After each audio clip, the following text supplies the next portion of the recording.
And today's show, I don't know if I could be more excited or more honored to be up at the University of Colorado, my alma mater, to talk with the man, the myth, and the legend, Mr. Deion Sanders, Coach Prime, in the lobby, the recruiting lobby. Recruiting lounge. Yeah. This is where we close.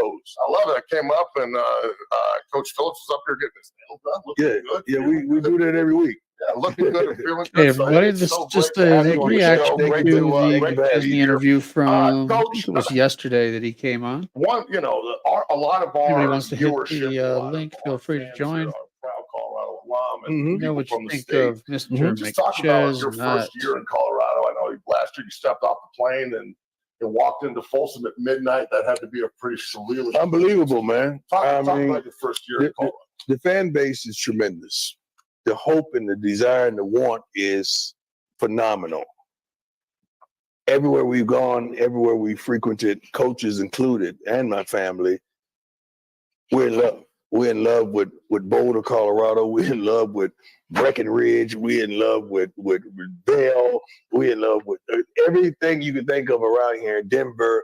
We absolutely enjoy it immensely. You're talking about most of these guys from the South. And to come to a place where God had to send us, because there's no way we would have said, yeah, I'm going to go there. So we love it, man. We're thankful to have the opportunity. Snowmobiling this last weekend. Every weekend down there. And, Shallows, he snowboards. Shedeur keeps it safe because we don't want our quarterback doing nothing crazy. So he's on a snowmobile. He's taking his lineman with him, and he's having a great time. That's awesome. Yeah. And that's the next part I want to talk to you about here is not only are you an incredible coach and a Hall of Famer, an incredible player, but you're a father first. Yeah. And you talk about it all. First and foremost. And I'm a father. My son Nicholas, who you've met, who's been up here several times.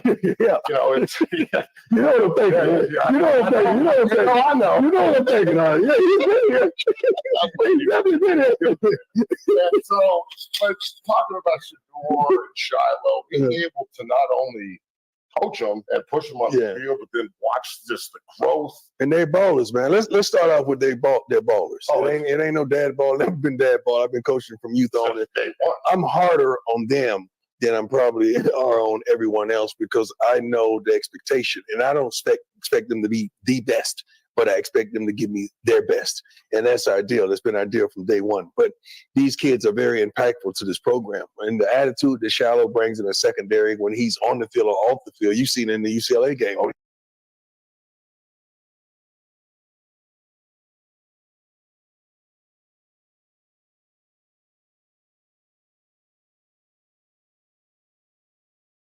He's off the field, things go crazy. And they take a left, and he missed a couple games with I think a lacerated kidney last year in Shedeur. That speaks for itself. We know what he's about when he's on the field. And the thing about this young man, he never complains. He don't point the finger. And he's had 4 different coordinators in 4 years. And that's because we always want to up it. And the coordinators that he had at Jackson are here. Coach Pollock and Brett. I mean, they're here. So it's been phenomenal for him to be successful with 4 different schemes. But he does not complain, and he has a tremendous relationship with Pat, and I can't wait to see what they do because I can see the creativity and the relationship that they have is going to be phenomenal. Absolutely. And look, last year, watching Shedeur, the toughness aspect of watching that young man play. And the one thing that really resonated with me, it gives me goosebumps thinking about it.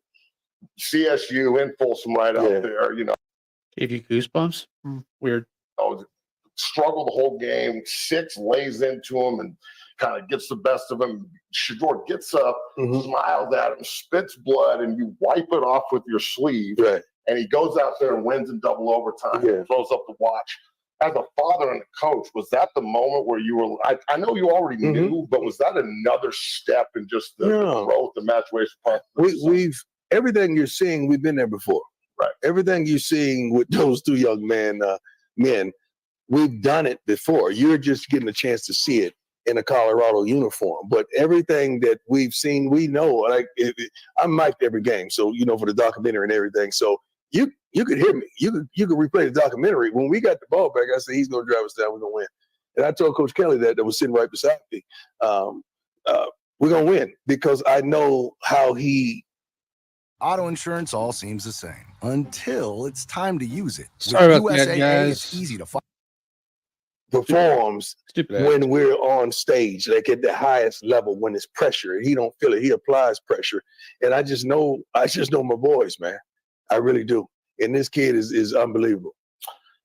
Travis Hunter, Mhm. all right, two-way superstar, Yeah. a kid who, if you know, he was walking by us in the garage out there. You'd never know. Travis Hunter just walked by, Yeah. super humble. That's who he is.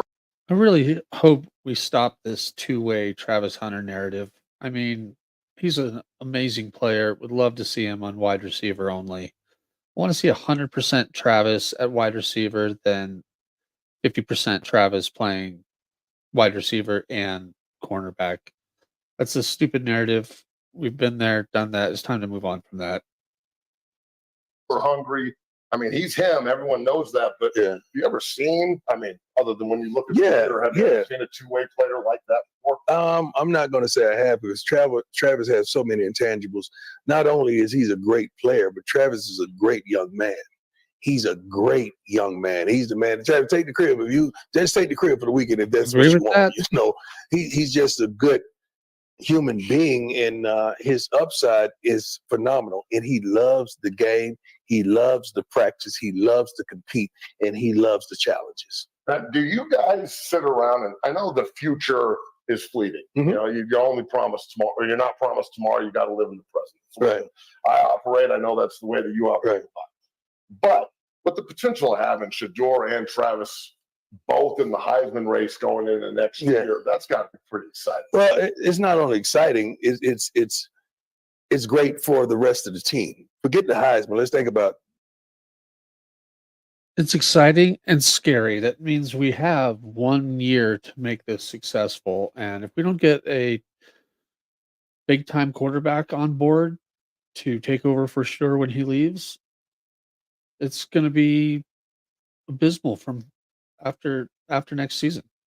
So it's crunch time. We need to be successful now. Take advantage of these once in a lifetime players that we have on staff, or that we have, excuse me, we have on the roster. Because players like this don't come along very often, and we have two of them on the team at the same time. So where they're rated in the draft. The guys are like 1 and 2, or both in the top 5 for certain.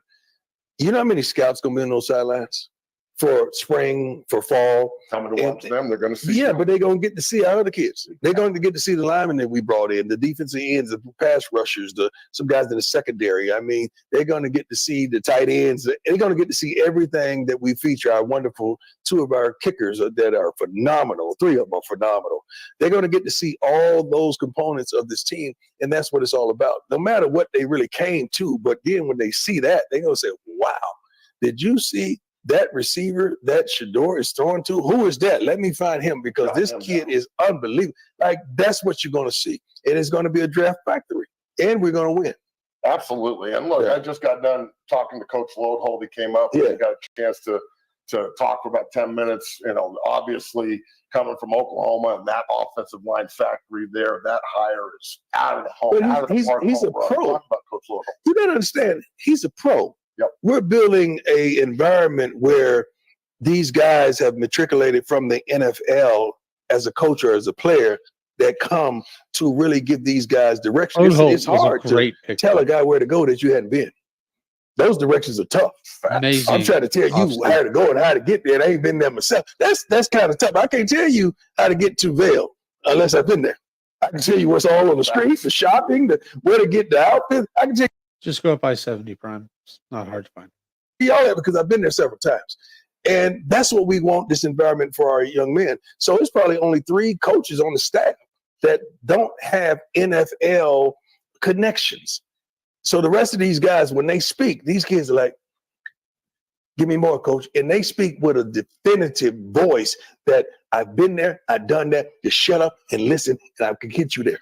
I can navigate you there. And that's such a huge point with this generation. You know, the "I want it right now" generation. In my opinion, the process is still the prize, because it teaches you that when you get there Right. how to really go to work every day, because I truly believe the NFL is where the bag is. That's the ultimate goal for all Yeah, these kids. yeah, it's misconstrued these days, but it truly is where the bag is and where longevity is and where you can build and understand and generational wealth is. It's not in the NIL. I love the NILs. And it's not even, let's stop talking about NIL because I get tired of that, because there's only about 4 or 5 guys in college sports and women that you really recognize from NIL. That's it. Everything else is a collective. This is a pot of money that you've accumulated and you created for these young men, and you determine who gets what. That's what. Okay, I want everyone to listen to what he just said. And it's a differentiation between NIL and the collective being a pot of money. People get that confused all the time. We're dealing with right now. We ain't dealing with no NIL. How do you have credibility or attractability coming out of high school? Who knows you? Well, I agree. I can put you in your whole uniform and take you down to the mall and nobody would notice, but I'm going to give you $1 million. Come on. Let's earn it, man. Collective is a pot of money that's doled out. NIL is your image and likeness that you're selling on your own. It's 2 totally separate things, totally separate implications that are separate from the university. And the only way you're going to gain NIL recognition and increase your value is by increasing your performance on the field. Let's work and go. 100%. I don't mind you being comfortable, but I do mind you being filthy rich and you hadn't done that. Now, when you do something, please, when you do something and you make it happen, like some of these guys that are being hesitant, yeah, like a quarterback, like like, you know what earn mean? Earn mean I know what I'm getting on Saturday. That's what earn mean. When we first I'm not arrived gonna at touch St. that. Jude, it was I'm going to ignore Earn that. little mean I part know of it. exactly. I ain't got to guess. I know what I'm Ornate. getting Earn. on Saturday. That's what your contract and on Sunday means. Yeah, but everybody want to get paid, but they don't want what comes with. No. They don't want what comes with getting paid, because now you want to be a professional. Can I treat you like that? Because professionals get cut. Every day. Yeah, professionals get walking papers. Every day. Professionals get chastised from the media. And this has been a sacred place for college athletes, because the media don't really touch college athletes because they're kids. But now when that young man is getting compensated more than that writer or that blogger or that guy who has this podcast, and that guy's already a little sensitive because this college kid. I've got to disagree with Prime on that one a little bit. I would say that that's, in this day and age with social media, that's not true. That college players get crucified way more than they used to for obvious reasons. But now they get it from the press, they get it from social media, they get it from everywhere. So I'm not sure about that one, Prime. Kid is making more money. So now he attacks him. So now that college kid, can he handle it? Can he handle looking at all that? Can he handle? He really can't. Now we're into a mental health situation. See, all this stuff lends to one another, man. And I'm praying for these kids. That's why we have so much that insulate these kids, that really speak to these kids and help these kids really journey through this adversity and the wealth that they've accumulated. And the support staff you guys have here is Tremendous. I mean, I think it's Tremendous. the best in the country, top to bottom. Mhm. After all the coaches I've talked to and everybody I deal with down at 6-0, I mean, no one does it like you guys do it up No. here, just making sure that your guys come first. We got to. Now, all that being said, all right, moving on here, kind of away from some of those topics, but into a new era, but also an old one. I'm an old Big 12 guy. I played here from 2004. You know, the move to the Pac-12 was what it was. You got a year of that. Now you move back to the Big 12. You know, the 3 non-conference games, North Dakota State, on the road in Lincoln, on the road at CSU, those are going to be big. Right. Chesney always likes to Those plug three, himself. The opener's going to kick ass, obviously. But Right. then the 2 rivalry games stacked back to back. Honestly, I'm not going to lie to you. I don't think about the rest of those games. I think about that first one. Then I think about the next one. Then I think about the next one. But that first one is big. And we're preparing for that right now. Some guys like, oh, you on them real hard right now. No. We win now. We don't win in the fall. We don't win in the summer. We start winning right now. Winning starts now. Winning don't wait on you to feel like when you could address it or have it over for dinner or lunch or breakfast. Winning starts right now. The whole attitude, the whole way you work, the way you practice, the way you focus, the way you're detail oriented in the coaches. And one thing that I feel like we got it right. Why does anyone wear ponchos if they never actually work? All you need is the bearskin waterproof tactical. With the staff, I feel like we got it right. I always say that Rod and our staff, biblical reference, they comfort me. These guys, I feel as though we 100% got it right. I really do. I'm sitting. Goal is to go undefeated. That is the goal. Now, that's not a prediction. That's just what your goal should be. If you come out and you lose a game, then guess what? Your goal changes to 11-1. I hate this defeatist attitude that you get in sports, especially high school sports, where people say, "Oh, we're going to lose this game. We expect to lose that game." No, your goal is to go undefeated. Go undefeated for each week. And if you happen to lose, you don't shit the bed. You don't call it a season. You adjust your goal. Up there watching things that I didn't see. I'm watching places that we didn't go. I'm watching things happen in walkthroughs that are like, that's it.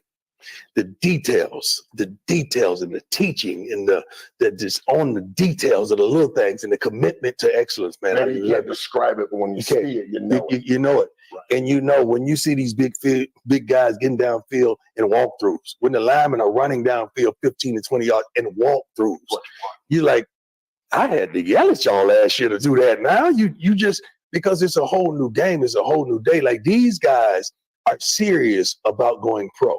And we've improved in every position. And all the starters that are returning, they're better.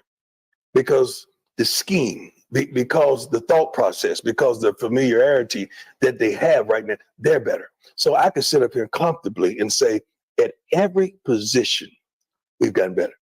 Love it, man. At North Dakota State, that's coming down the pipe.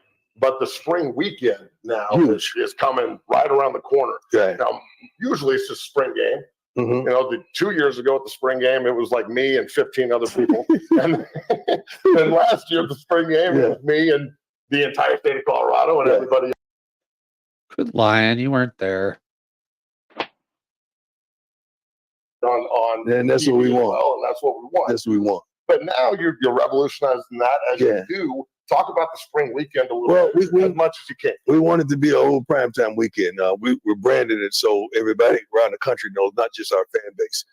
We want to start out with a fashion show that involves everyone on campus, not all the student body, but of course the other athletes that are involved. We want those involved. We want Peggy. We want her to walk and do her thing. You know, we may put her in Louis. You just don't even know.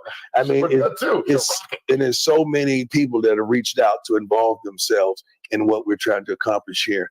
Then we're going to do something with the donors. I think that Friday evening, Saturday morning, I'm going to do something with the alumni guys that played here before. I want to meet all you guys in the big meeting room and let's talk about what has transpired and all of that. Game time, then a party with multiple DJs after the game. Then Sundays, like of course, multiple, maybe multiple. And Sunday, I want to have a brunch with the biggest 21 donors that we have. So it could be an intimate thing so they could really understand where we're going and how we're going to get there. Man, Coach, you do understand that you are revolutionizing the way that the head coach position is being. Well, that's what we do. Well, it's so many people say now sports is about business, so why don't we act like it?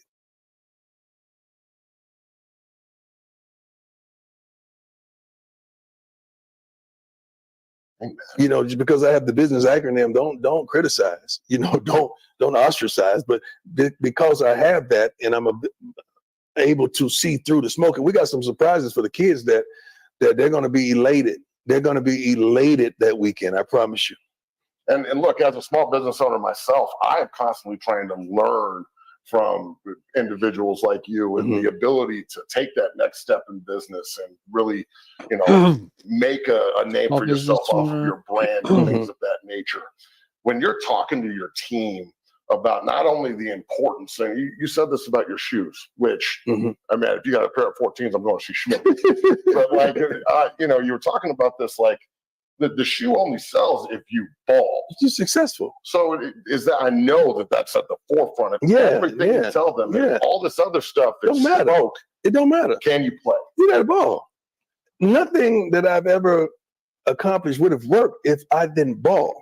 If I didn't put it on the line, if I didn't do what I did in the World Series, I would have been the guy that I was. If I didn't do what I did in the Super Bowl, the journey to get us to the Super Bowl, I wouldn't be sitting here today. We all have moments that we can reflect on right now. The difference is I maximize mine, every last one of them. And I want these young men to maximize theirs, but I want them not to make the mistakes when I took a left and should have stayed right. I want them to keep going forward and not digress backwards because of a family member. I want them to keep going and not move in another lane and stay in that slow lane. They don't have to get in that fast lane because of this young woman. I want to tell them about all the trials, tribulations, and pitfalls that our coaching staff and our, not supporters, our people, I call them the big engines that are leading around here, the things that we came up against. We can't hide them from these young men. We want to be open and tell them because we don't want them to make the same mistakes that we made. Yeah, and the experience can go a long way if you'll just listen. Right. Rather than just hear. That's right. That's one thing that, that I try and talk to the young men at 6-0 about all the time. All right, a couple more questions here. Coach Prime joined us here on 0 to 60. And brother, I cannot thank you enough for taking the time out of your busy schedule to sit down with us. I want to talk about rivalry a little bit. Yeah. I came to this university to play in rivalry games. Whole families from Nebraska wanted to make sure that, we kind of turned the tide on them when I was here. So That explains it. on and so forth. I look at your staff and your friends primarily, and it's a bunch of Miami Hurricanes, and you're Florida State. Right.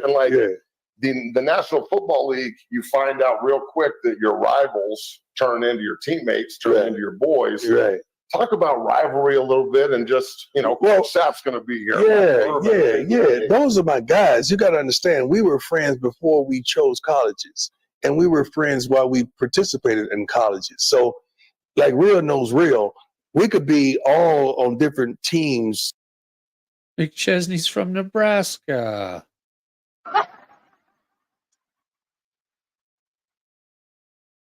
In the state of Florida. But when we go to the next level, we're all Florida boys.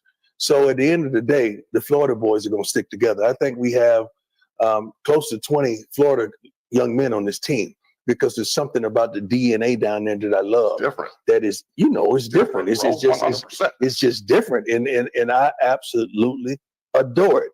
But I love rivalries. I mean, I had to learn the history of rivalries with the Nebraskas. I didn't know anything about that till they told us, hey, you can't wear red right now. Cool. I had to get all my red out of there because that was one of my favorite colors. I had to give that up. And now with this gentleman at Colorado State, he's forced it into a rivalry. I'm cool.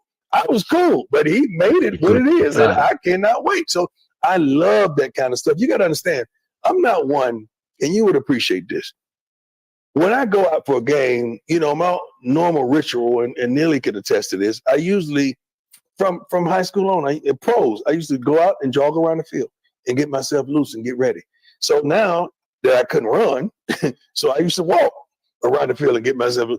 Now I could jog a little bit, so I go to a certain place, then I walk back around because I don't want to be offensive to the opposing team. But I'm ready to get down. I'm not ready to shake your hand, hug you, and lie to you and tell you how good your program is and kiss the baby. I'm not about that at that time. I'm ready to get down. So I'm not like a lot of these other coaches that I remember Chip Kelly, we'll get ready to play UCLA, and Coach Kelly came over. He said, Prime. I said, Coach, I'm sorry, I'm locked in, man. I'm in that mode. And he hugged me like, I'm not like the rest of these dudes, man. You're my guy. He said, now after the game, you can call me. We can talk about anything you want to talk about. But I'm telling you, I was like, Coach, you just know now, I'm locked in right now. So, and he's my guy. So I'm not that type of guy. And some of these guys take it the wrong way. But when I'm on that grass, man, it's time. It's business. It's time. Absolutely. Yeah. And I don't want my kids to see me all hugged up and booed up with the competitor. Like, come on, man, I'm ready to get down. That's not. Like, I better not see them hugged up and booed up with one of the guys on the other team. Well, yeah, I don't think we're gonna have any problems hugging up and going up to TSU and Nebraska. Exactly. And I love that. You know, the rivalries is what has made college football so great throughout its history, and the individual players. We got a couple more questions for you here, Coach, and then we'll get you out of here. Off of football a little bit, but still very relevant. You know, the spring game's coming up. You said that maybe Wayne will be here and so on and so forth. We never know. Honestly, man, we never know who's going to be here. We don't know. We get calls at the last minute. And some people have come that you guys don't even know about because they wanted to stay private. So they may watch the game from up here or go up into my box or whatever. But we've had some guys that adore Colorado football. Yeah, I walked by last year and I see Nelly and I'm like, hey, what's up? And then all of a sudden Raekwon's sitting there. I'm like, right. Awesome. Exactly. But I wanted to get, you know, off of football a little bit and ask you a couple of different questions. Mhm. Like, number one, if you're looking at a Mount Rushmore hip hop, Right. who's on? That's tough, man. Because you got to understand now, I'm with Keith Sweat in that R&B. Like, that's my dude. I'll fight a dude by Keith Sweat, man. That's my boy. That's my dog. like, so I'm in there. But you got to understand, I think Wayne is the greatest.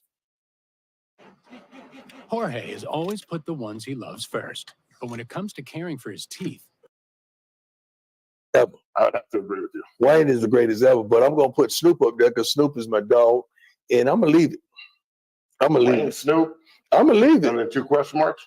I can't say because Just too many. yeah, it's too many, and I love different things in life, not just one typical thing. Keith Sweat is definitely gonna be up there. I promise you that. Yeah, he's gonna be up there. You know who may be up there? Who got a shot? Luther may have a shot. Luther Vandross. Come old school, Hey, man. might as well. I'm old school. Yeah, I'm old school. I Yeah, dig it. I'm All right, old school. Luther, Keith Sweat, Lil Wayne, It's Snoop. and Snoop. That's a heck of a group, man. That's a heck of a group to have over for dinner. Damn. Yeah. Oh, I love it. All right, and look, last question I wanted to ask you before we wrap this up. The National Football League is where everybody in that room wants to go. Right. You know, you're obviously the best player at your position ever, not trying to hype you up or nothing, as you know. I'm watching these young corners in the National Football League. There's a guy down the street, Patrick Tan Jr., who is Yeah. It was a better dog. than his daddy, and his daddy was legit. He's a dog. Who are some of the guys that you watch and then maybe watch In the up to Hunter pros? and Shiloh and in the pros and go, I don't. watch, model after this or watch this. Honestly, man, I'm so locked into what we do. Like when I was working with the NFL Network, I watch pros. That was my job, right? You know, that was my occupation. Now I'm so into the college game, I barely watch NFL football because you got to understand that Sunday. We practice on Sundays. We practice on, so we work. So I may catch the tail end of a game. I remember last year, one time I gave him a day off, and I took my sons to the game to watch the Broncos or whatever. But I don't really watch them, but I do. You know, I love Jalen Ramsey. It's so many guys that I really love and love how they play the game. And the thing about it, I adore them so much, I may get them in touch with them. Like Shador has spoken to multiple quarterbacks, you know, especially he's going to talk to several more leading up to the season because I want him to glean from everybody. Absolutely. So he could grab something from everybody. Shiloh loves Buda Baker. So I call Buda Baker, hey man, my son want to holler at you about this. So yeah, one of my kids today was like, Coach, you know, such. I said, he said, my defensive coach is good. I said, hey, wait to step that to get him.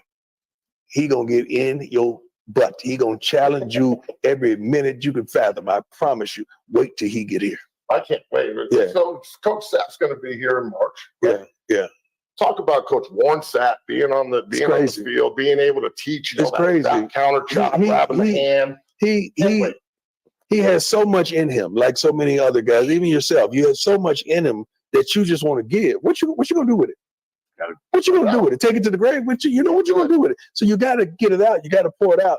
And to see him last spring, just come kick it and during the season, just meander around and get in the hot tub, with the kids and talking. He was holding shop, and you got the hot tub is full, and he's just teaching and giving moves and all that stuff is incredible. But to know that these kids gonna have that on a daily basis It's crazy, man. Walk into Coach Sapp's office. Yeah, but all these coaches have come, most of them have come from the NFL. So they accompany the stories, they accompany everything. Connection, Yeah. Where is the University of Colorado headed, Coach, under your guidance and leadership? Under our guidance and leadership, I always Amen. include the body and the coaches and staff and everything. We're in a very good place. We're in a place that we don't want to speak too much of because we know what we got.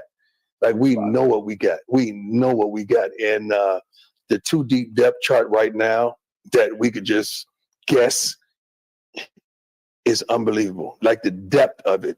You would love each and every one of these linemen because they ain't playing. They have a relationship. They do everything together. They are committed to protect too. And it's unbelievable, the environment and the expectation. We did instill hope. You got to understand what we had last year, offensively and defensively, as well as the staff. We got our butts kicked twice. Every other game we had a shot. God, we had a shot. We had a shot, but we didn't have enough dogs. And I said it after one game. You guys didn't want to believe me. We didn't have enough dogs to secure those victories. And now we feel like we do 100%. Like you got to see them work. You got to see their intensity, the way they study, the way they're in meetings, and that it's about the staff as well because they demand excellence. And it's at a whole nother place right now, man. And I'm happy to be a part of this movement because you thought those first 3 weeks was something special. We can't wait for the whole season to be special because those first 3 weeks were iconic. There was something that you're like, oh my God, It was insane. we're on a train, we're on a roller coaster that's going 100 miles an hour. Like we feel like we have the propensity to have that an entire season because of the personnel, the staff, the depth that we have. We really do, man. I'm excited. I am. I'm excited. I'm about to run through a wall in this place. I'll tell you what. I'm Matt McChesney. This is 0 to 60. That is Coach Prime. We are at the University of Colorado. Brother, thank you so much. I cannot appreciate. All right. So that was a pretty good interview from McChesney. Can't knock it. Give him props for being able to get the interview, especially after all the shit that he talked all season and players he threw under the bus. But feel free to, outsider, I saw your message. I'm not sure if you were able to hear. That might have been a total wasted stream. I'm not sure if you guys could even hear any of it. But hope you guys are having a good day. I'm going to head out. Feel free to put up some comments. Let me know what you think. And I will see you guys later. Have a good one.